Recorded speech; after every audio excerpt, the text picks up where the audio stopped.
बात याद आता है जो कभी मोहम्मद इकबाल ने कहा था, यूनान मिस्र रोम सब मिट गए जहाँ से, यूनान मिस्र रोम सब मिट गए जहाँ से, कुछ बात है कि हस्ती मिटती नहीं हमारी, और सारे जहाँ से अच्छा हिंदुस्तान हमारा।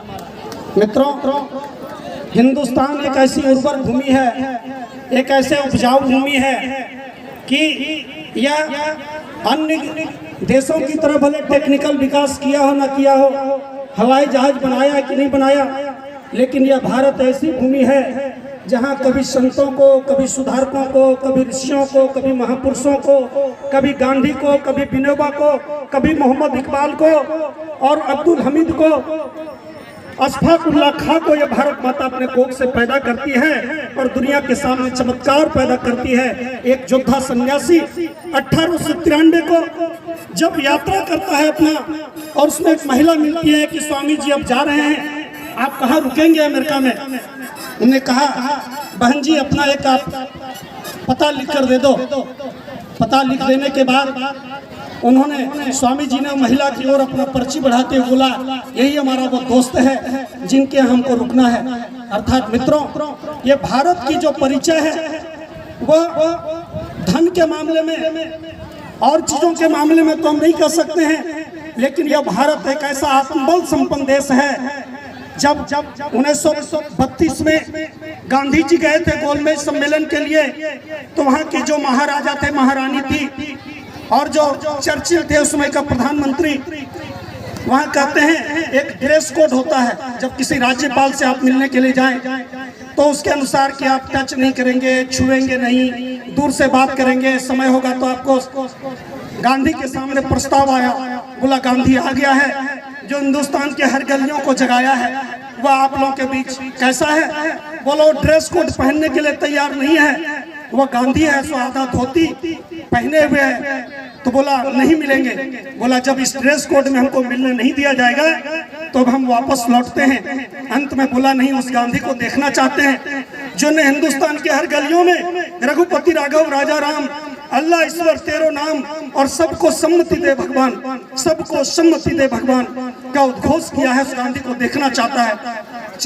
वहां की महारानी ने कहा, मिस्टर गांधी, जो हिंदी में आपको बताना चाहेंगे ताकि सभी लोग समझ सकें, आप इतना कम कपड़ा क्यों पहने हैं? गांधी ने कितना शानदार जवाब दिया, 6 पाउंड का गांधी बोला, मेरे देश के सारे कपड़े को तो आप लोगों ने चुरा लिया है। मित्रों, ये है हमारे देश का आत्मबल, ये हमारे देश का मनोबल है। 18 वर्ष का खुदीराम बोस फांसी के फंदे की ओर जा रहा है। मित्रों, 24 वर्ष का सुखदेव, राजगुरु भगत सिंह फांसी की ओर बढ़ रहा है और कह रहे हैं क्या मेरा रंग दो बसंती चोला। 39 वर्ष 24 दिन जीने वाले, लगभग 40 वर्ष की अवस्था में ही दुनिया को छोड़कर जाने वाले योद्धा सन्यासी ने देखा कि आने वाला जो जमाना है वहाँ बड़ी फिरका परस्तें चलेंगी, बहुत कौमवाद की दीवारें ऊंची होगी, सभी लोग अपने संप्रदाय को ऊंचा मानेंगे, भगवान को लोग मंदिरों में कैद करेंगे, भगवान को मस्जिदों के देहरी तक कैद करेंगे, भगवान को कुराइनों के आयतों तक कैद करेंगे, और वेदों का जो दिव्य संदेश है, जो सनातन सत्य सनातन का जो मूल तत्व दर्शन है, जो कभी मानवता को ऊंचा उठाती थी, सत्य सनातन धर्म का जो तत्व दर्शन था, जो वसुधैव कुटुंबकम का भाव दिया था, जो भारतीय संस्कृति ने कहा था पूरी दुनिया को कि मिलजुल कर रहना है, प्रेम के साथ रहना है, लेकिन आज सनातन के उस मूल तत्व से हम लोग भटक कर सभी लोग कौमवाद की दीवारों को कैद खाने में कैद हो गए हैं। लेकिन जिस कैद को तोड़ता है और इस घेरा को तोड़कर जो निकलता है, वह इस देश में अफजल गुरु नहीं बनता है, बल्कि अशफाक उल्लाह खां बनता है।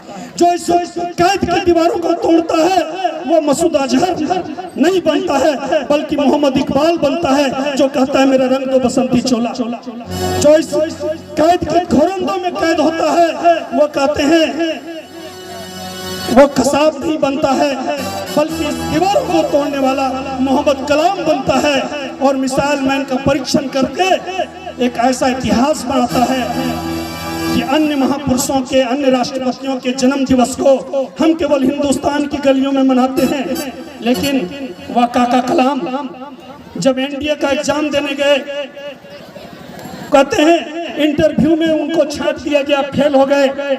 ऋषिकेश के उस गंगा को देख रहे थे ऊंचाई से कि अब हमारे पैकेट में किराया भी नहीं है, अब हम यहाँ कूद जाएंगे, आत्महत्या कर लेंगे। पीछे से हिंदुस्तान का एक डिवोशनल संत शिवानंद कंधे पर हाथ रखते, बेटा क्या करना चाहते हो? बोला हम सुसाइड करना चाहते हैं, एनडीए में हम फट छट गए। उनको प्यार से समझाते हैं, गाइड करते हैं। फिर शिवानंद से डॉक्टर कलाम, अखबार बेचने वाला जो उनके पिता नाव बेचकर रामेश्वर में गुजारा करते थे, बनाकर लोगों को देते थे, उन्हें कहा नहीं, तुम्हारा लक्ष्य कहीं और तुम्हारा इंतजार कर रहा है। और कहते हैं जब 77 में जनता पार्टी की सरकार बनी थी तो काका कलाम को उसमें अल्पसंख्यक आयोग का केंद्रीय मंत्री बनने का ऑफर मिला था, लेकिन उन्हें क्या जवाब दिया? मैं तो अपना प्रखनली से विवाह कर चुका हूँ। सारे लोभ मोह के बंधन को जो काटता है वही लक्ष्य के मुकाम तक पहुँचता है। इसलिए हम ज्यादा समय नहीं लेते हुए यही कहेंगे कि हम अपने जीवन में, स्वामी जी ने कहा, उठो, जागो और रुको मत जब तक लक्ष्य न प्राप्त हो जाए। जब तक लक्ष्य नहीं मिलेगी तब तक आप चलते रहो। चेरे वेती, सूर्य निरंतर चल रहा है, चंद्रमा निरंतर चल रहे हैं, हवा निरंतर चल रही है, हमारी उम्र निरंतर चल रहा है, हमारी सांसें निरंतर चल रही है, हमारे दिल का धड़कन निरंतर चल रहा है, हमारा रक्त प्रवाह निरंतर चल रहा है। यदि हम रुक गए तो लक्ष्य नहीं मिलेगा। इसलिए अपने आप को पहचानिए, भाट्य माई मैं कौन हूँ, हम किस उद्देश्य से हमारा इस धरती पर जन्म हुआ है। इसलिए उपनिषद के सूत्रों को आज सभी लोगों को वक्त आ गया है। स्वामी विवेकानंद के हिंदुस्तान को बनाने के लिए आज सभी कौम के लोगों को अपना स्वामी जी को अपना आइडियल बनाना चाहिए। और उनका जो मूल तत्व दर्शन था कि सबसे पहले अगर सुधार की प्रक्रिया कहीं से शुरू होगी, हम तैराक नहीं हैं, हम तैरना नहीं जानते हैं और किसी तालाब में किसी डूबते हुए को बचाने चले जाएं तो उनको तो बचा नहीं सकेंगे, हमारा जान भी खुद खतरे में पड़ जाएगा, हम भी खुद डूबेंगे।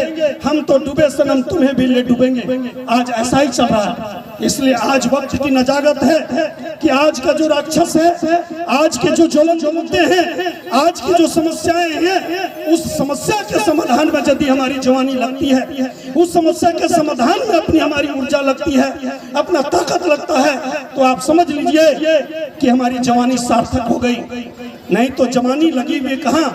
1 जनवरी मनाने में। 1 जनवरी पार्टियों में देखते हैं लोग, अलग अलग पार्टियों में बिलोंग करते हैं। बहुत दिनों तक हमको कम्युनिस्ट पार्टी में भी रहने का मौका मिला, लेकिन देखते हैं जब 1 जनवरी की बात आती है, जब बोतल का कॉक खोलना पड़ता है तो वहाँ हिंदू भी, मुसलमान भी, सिख भी, ईसाई भी सब आपस में मिल जाते हैं और सारे पार्टियों का गठबंधन हो जाता है। इसलिए आज इस देश से यदि खत्म करना है तो जैसे अंग्रेजों को भगाने के लिए हिंदू, मुसलमान, सिख, ईसाई सभी लोगों ने मिलकर संघर्ष को खड़ा किया। खास करके हिंदू मुसलमान, ये दोनों का आंख के 2 तारे थे, दोनों भाई अशफाकुल्लाह खां भी और इधर का ये भगत सिंह भी, जो दोनों मिलकर भारत माता की आजादी के लिए जो परचम फहराया, उसी तरीके से आज मिल करके हमको लड़ाई लड़ने की जरूरत है। एक हमारे भाई हैं, बहुत अच्छा तकरीर करते हैं मौलवी साहब गुला सुरेश जी। आज बच्चे लोग गांजा पी रहे हैं, शराब पी रहे हैं, कोई कौम के बच्चे आज सुरक्षित नहीं है। सभी लोग मंदिर बचाना चाहते हैं, मस्जिद बचाना चाहते हैं, लेकिन राम के धरती पर लोग रम की ओर बढ़ रहे हैं। हमारी जब पीढ़ी नहीं बचेगी, जब हमारे देश के युवा लोगों का जवानी नहीं बचेगा, तब इस देश में मंदिर और मस्जिद को कौन बचाएगा? इसलिए गिरजा गिरे न मस्जिद टूटे, वह मंदिर निर्माण करें और प्रतिमा करें प्रतिष्ठित, जिसमें मानवता के प्राण भरे।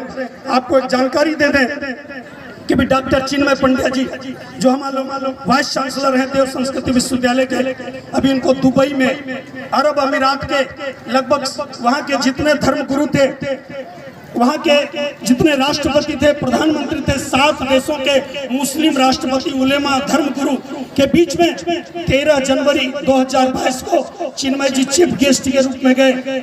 और ह्यूमैनिटी क्या है, मानवता क्या है, इंसानियत क्या है, ये चीफ गेस्ट के रूप में संबोधित किया। उनके मूल तत्व को मात्र 2-5 मिनट में अपनी बात समेट लें। पहला राक्षस जो समाज का है, वह राक्षस कौन है? वह राक्षस है नशा का राक्षस। कुंभकर्ण को हम लोगों ने नहीं देखा, सीरियल में देखते हैं कि एक दिन उठता था और लंका का जितना दारू का दुकान था समाप्त कर देता था। आज का अनपढ़ आदमी हिंदी पी रहा है, पढ़ा लिखा आदमी अंग्रेजी, पैसा कम है तो महुआ ताड़ी से काम चला लेता है। लेकिन अगर ज्यादा थोड़ा हम जनप्रतिनिधि बन गए, हम ज्यादा पैसे कमाने लगे हैं तो हमारे लिए स्पेशल आता है। जितना आज मंदिर मस्जिद में लाइन नहीं लगती है, जब लॉकडाउन में दिल्ली को खोला गया तो सबसे ज्यादा लंबा लाइन कहाँ था? दारू के दुकान में। दारू का थोड़ा डिफिनेशन करें, कहते हैं दाव रू, तब प्रतीक है दाव, और रू हमारी जो इज्जत, जो हमारी इज्जत को दाव पर लगा देता है। दारू का दूसरा नाम है शराब। तालब से अर्थात 100%, 100%, रस से राक्षस ब से बना देने वाला, जो 100% ऐसा पे जो 100% को राक्षस बना दे। उसका तीसरा नाम है मदिरा। म प्रतीक है मरघट का, दी प्रतीक है दिखाने का, और र प्रतीक है रास्ता का, जो मरघट का रास्ता समय से पहले हमको दिखा देता है। उसका तीसरा नाम, चौथा नाम इंग्लिश में wine. Wine, W for wisdom अर्थात ज्ञान, I फॉर इनकम अर्थात आमदनी, N फॉर नेचर अर्थात गुण, E फॉर इंड, जो तीनों को, हमारे आमदनी को, हमारे नेचर को, हमारे कैरेक्टर को, तीनों को जो समाप्त कर दे, उसका नाम क्या है? वाइन। इसलिए विवेकानंद के धरती पर आज हमको जागृत क्या करना है? अपना विवेक। उपनिषद कहता है विवेको चक्षुषमृतम। जब हमारा लेक्चर होता है झारखंड के कॉलेजों में, अभी आश्रम में जाने वाले हैं, हमारे अंदर प्रेरणा हुई कि गांव में बहुत हम काम किए, लेकिन हजारीबाग ऐसा जिला है जहां लातेहार, चतरा, कोडरमा, गिरिडीह, धनबाद, बोकारो, रामगढ़ सभी बच्चे मैट्रिक पास करते हैं, हजारीबाग पहुंचते हैं और वहाँ तैयारी करते हैं। हमारे अंदर प्रेरणा हुई कि जवानी बेकार नहीं जाना चाहिए, किसी MP MLA की तरफदारी नहीं करनी चाहिए। बहुत सारे लोगों का ऑफर मिला। हम तो राजनीतिक रूप से 3 साल तक शिबू सोरेन के आवास पर रहे। उस 92 में जब आर्थिक नाकेबंदी चली थी, तीसरी में जब गुरुजी आए थे तो उनके मंच से भाषण देने का अवसर मिला। दुमका में जाकर प्रचार किए। राजकुमार जी जब 93 में जेल से आए, हमारे लेक्चर को सुना तो 20 साल इनका भी समय समय पर चुनाव में झोला ढोए, लेकिन लगा जवानी इसके लिए नहीं मिली है, जवानी में कुछ बड़ा करना चाहिए। आज 2 साल से हजारीबाग के गलियों में शनिवार में हम स्कूल से निकलते हैं, क्योंकि पारा टीचर हैं, 11 बजे खोरी महुआ में बाइक खड़ा करते हैं और 3 बजे तक हजारीबाग पहुंच जाते हैं। जितना लॉज है, गांधी मैदान है, कोर्रा है, मटवारी है, हर जगह जाते हैं, विद्यार्थियों से संपर्क करते हैं और रविवार को 1 घंटा का सेमिनार करते हैं, जो गायत्री परिवार की ओर से बिल्कुल निःशुल्क है। 1 रुपया 2 साल से नहीं, हर महीने 5-7 हजार रुपया का खर्च है। हम क्या किसी को गायत्री परिवार बना रहे हैं, किसी को कम्युनल बना रहे हैं, किसी को संप्रदाय बना रहे नहीं। आप मंदिर जाइए, मस्जिद जाइए, लेकिन सबसे पहले एक अच्छा इंसान बनिए, अपने विवेक को जागृत करिए, नशा के खिलाफ आप लड़िए। हमारे माता पिता पूर्वज लोग बर्बाद हो गए, लेकिन हम संकल्प लें 18 से 25 साल के युवा, जिनकी जनसंख्या इस देश में 65 करोड़ है। हिंदुस्तान के लिए बड़ी खुशखबरी है कि जब चाइना बूढ़ा हो रहा है, अमेरिका बूढ़ा हो रहा है, तब हमारे देश में 65 करोड़ आबादी जो है वह युवा लोगों का है। यह युवा आबादी यदि संकल्प ले कि हम अपने जीवन में नशा नहीं करेंगे, नशा के खिलाफ, अभी तक लगभग 5000 विद्यार्थी 2 साल के अंदर हजारीबाग में पूरी तरह संकल्पित हो चुके हैं कि हम अपने जीवन में नशा नहीं करेंगे। उसमें आधे घंटे हम सूर्य का ध्यान कराते हैं। रूहानी ताकत है, इसलिए आधे घंटे सूर्य का ध्यान कराते हैं। जिनको सूर्य से एलर्जी है, कहते हैं भाई आप चंद्रमा का ध्यान करिए, आप कैंडल का ध्यान करिए, दीपक का ध्यान करिए। लेकिन यदि आप 20 मिनट तक मेडिटेशन करते हैं, जो हमारी माताएं बहनें बिंदी लगाती है या हम लोग चंदन लगाते हैं, ये भगवान शिव का तीसरा नेत्र है, थर्ड आई। जहाँ आप 20 मिनट रोज यदि सूर्य का ध्यान करते हैं तो आपके अंदर रूहानी ताकत आएगी और अपने जीवन को आप नशा से बचा सकेंगे। आपके जीवन में विवेक जागृत होगी, आपको एक ऐसा कहिए टॉनिक मिलेगा, एक ऐसी शक्ति मिलेगी, आपका आत्मबल जागेगा और आप बड़े बड़े लोगों से भी आंख मिलाकर बातें कर सकेंगे। अभी गवर्नर साहब के पास जाने का अवसर मिला है हमको सिद्धू जी, उस कार्यक्रम के लिए आमंत्रित करने के लिए एक्सपो में ज्यादा समय नहीं लेंगे। तो भाई बहनों, आप सभी लोगों से अपील है कि जिनके भी बच्चे हजारीबाग में पढ़ते हैं, हम देखते हैं वो बच्चे 1 जनवरी के नाम पर वहाँ शराब की पार्टी चला रहे हैं। खोरठा में कहावत है कि बेटा 10वां पास करे या ना करे, लेकिन 9वां में जरूर पास कर गया है। 9वां 10वां जाते जाते सभी लोग बीड़ी, कोई तंबाकू, कोई सिगरेट, कोई गांजा, कोई भांग, कोई शराब, और धर्म के नाम पर बोल बम में तो सबसे ज्यादा नशा का प्रचलन बढ़ता है। इसलिए इस नशा के राक्षस, दूसरा जो हम लोगों को आज अंधविश्वास के राक्षस को भगाना है, अंधविश्वास नहीं, विश्वास पैदा करिए सूर्य के प्रति। और विद्यार्थियों से यही निवेदन अंत में करेंगे कि आप प्रतिदिन सूर्य का ध्यान करें। जो भेदभाव की दीवारें हैं, वो दीवार आज भेदभाव पैदा करना, नशा के खिलाफ आज तौबा करना है, बुराइयों के खिलाफ ये विवेकानंद का देश हमको बनाना है। इसलिए अंत में इसी बात के साथ आप तमाम नौजवान साथियों से अपील करेंगे कि हम लोग हजारीबाग का जो यूट्यूब चैनल है, हमारा यूट्यूब चैनल है जिसमें हर संडे का वीडियो हम लोग उसमें अपलोड करते हैं। उस चैनल का नाम है PYP झारखंड। इसका फुल फॉर्म है प्रांतीय युवा प्रकोष्ठ झारखंड, PYP झारखंड। तो भाई बहनों, इतने बड़े बड़े ऑफर मिला, उसके बाद भी राजनीति से हमने तौबा लिया।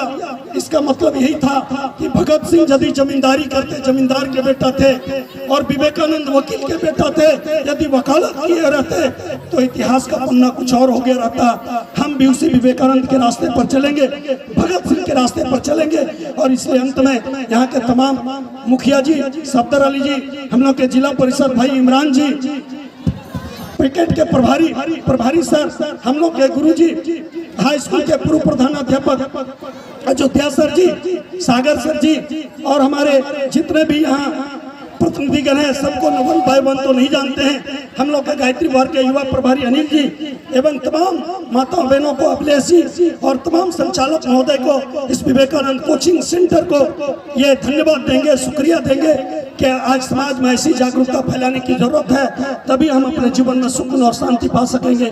धन्यवाद, शुक्रिया, नमस्कार, इनकलाब।